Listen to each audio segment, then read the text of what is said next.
తెలుగు చిత్ర పరిశ్రమలో నటిగా తనకంటూ మంచి గుర్తింపును తెచ్చుకున్న నటి జయలలిత. దాదాపు 30 ఏళ్లుగా ఇండస్ట్రీలో నటిగా కొనసాగిస్తున్న ఈమె ఎన్నో సినిమాల్లో ప్రత్యేక పాత్రల్లో నటించి మెప్పించారు.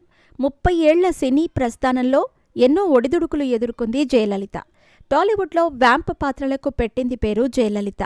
ఇంద్రుడు చంద్రుడు చిత్రంలో కమల్ హాసన్ సరసన వ్యాంప్ పాత్రలో నటించిన ఈమె అప్పటి నుండి ఎన్నో సినిమాల్లో అలాంటి పాత్రల్లోనే కనిపించింది. ఆమె నటించిన ప్రతి సినిమా కూడా ఆమెకు మంచి గుర్తింపును అందించింది. సినీ లైఫ్లో ఎన్నో ఒడిదుడుకులు ఎదుర్కొందో, నిజ జీవితంలో కూడా ఆమె అంతే కష్టాలు పడ్డారన్న విషయం తెలిసిందే. తాజాగా ఓ ఇంటర్వ్యూలో పాల్గొన్నారు జయలలిత. అందులో భాగంగా ఆమె తన గురించి ఎన్నో ఆసక్తికర విషయాలను పంచుకున్నారు.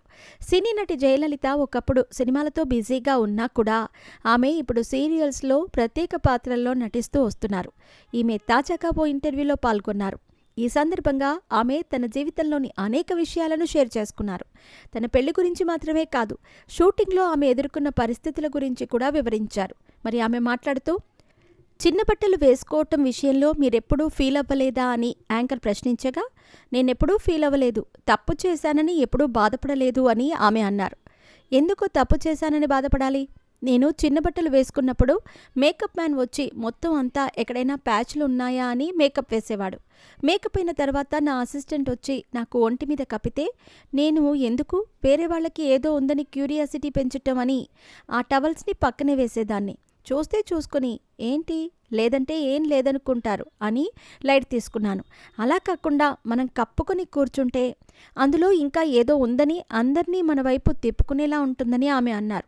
అది విన్న యాంకర్ మీ ధైర్యాన్ని మెచ్చుకోవాలి అంటూ అనటంతో, నిజంగానే అప్పటికీ ఇప్పటికీ నేను ఎప్పుడూ ఇలాంటి విషయాల్లో భయపడలేదని ఆమె నిర్భయంగా బయటపెట్టారు. ప్రస్తుతం ఆ ఇంటర్వ్యూ వీడియో వైరల్ అవ్వటంతో ఆమెపై నెటిజన్లు ప్రశంసలు కురిపిస్తున్నారు. ఓ యూట్యూబ్ ఛానల్కి ఇచ్చిన ఇంటర్వ్యూలో ఆమె పర్సనల్ లైఫ్ విషయాలను షేర్ చేసుకున్నారు. ఆమె మాట్లాడుతూ, మలయాళం ఇండస్ట్రీలో నేను వ్యాంప్ పాత్రలతోనే పరిచయం అయ్యాను. నేను ఎవరినైతే ప్రేమించి పెళ్లి చేసుకున్నానో నా భర్త కూడా అలాంటి సినిమాలు తీసేవాడే. అప్పట్లో నాకంత బాధ అనిపించేది కాదు. సినిమా షూటింగ్ విషయంలో గొడవ పడింది.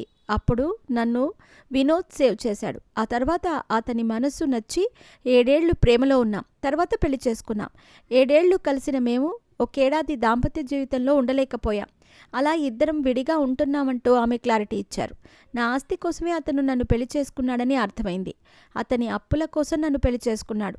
ఆ తర్వాత నన్ను చిత్రహింసలు పెట్టాడు. నా పెళ్లికి మా ఇంట్లో వాళ్ళు ఒప్పుకోకపోతే నేను దాచుకున్న డబ్బు తీసుకుని వెళ్ళి మా అత్తగారికి ఇచ్చి కొచ్చిలో నగలు కొనిపించుకొని పెళ్లి బట్టలు కూడా నేనే కొనుక్కున్నా. కానీ పెళ్లి ఏడాదిలో పెటాకులైంది. ప్రస్తుతం ఆమె ఒంటరిగానే ఉంటుంది. తన మేనమామ కొడుకు ఆమెకు తోడుగా ఉంటున్నాడు. ఆమె డేట్స్ అవి చూసుకుంటూ ఉంటాడు. ప్రస్తుతం ఆమె సీరియల్స్లో బామ్మ పాత్రలో కనిపిస్తూ ఉంటుంది.